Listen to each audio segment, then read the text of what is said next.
That's my audience, Mommy. my children, my fiance. My name is Patrick Harlan. I'm from Norfolk, Nebraska.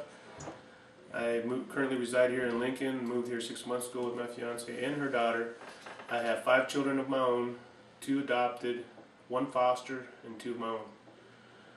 Ages from 1 to 15.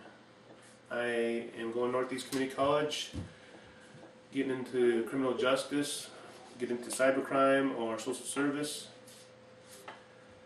I am a Ponca member of the Ponca tribe of Nebraska, which brings me to my quote of the day, and it has to do with Standing Bear, my chief. And it starts out as he took on the government, the United States, because he was fighting for the 14th Amendment, because he was fighting for freedom, liberty, property, and life. He was in court at the time. He faces the judge, and to the audience he holds out his arm and he says, "I have 10 children." Okay.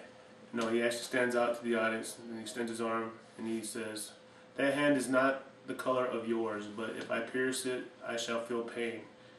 If you pierce yours, you shall feel pain. The blood that will flow from mine will be the same color as yours. I am man.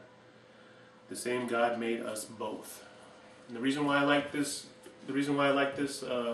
so much is because it kind of brings everybody to humanitarian type people, liberals, in how the United States fought for their independence from England, and they started their own constitution, and Standing Bear pretty much was fighting for his rights. So he took on the government and won.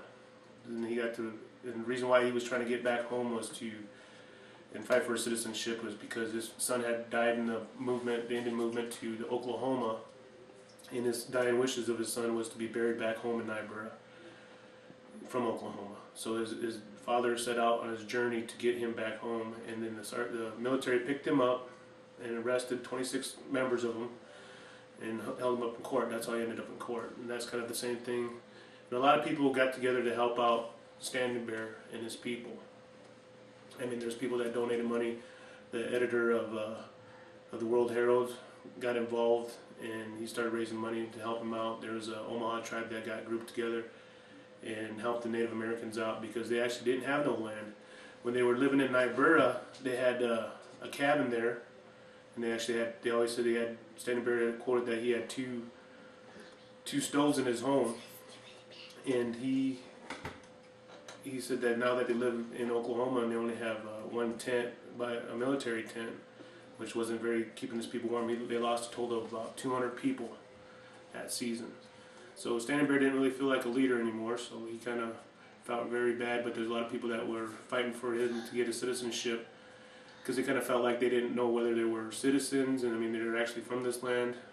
So winning this case kind of means a lot to me because of that. Thank you. Have a nice day.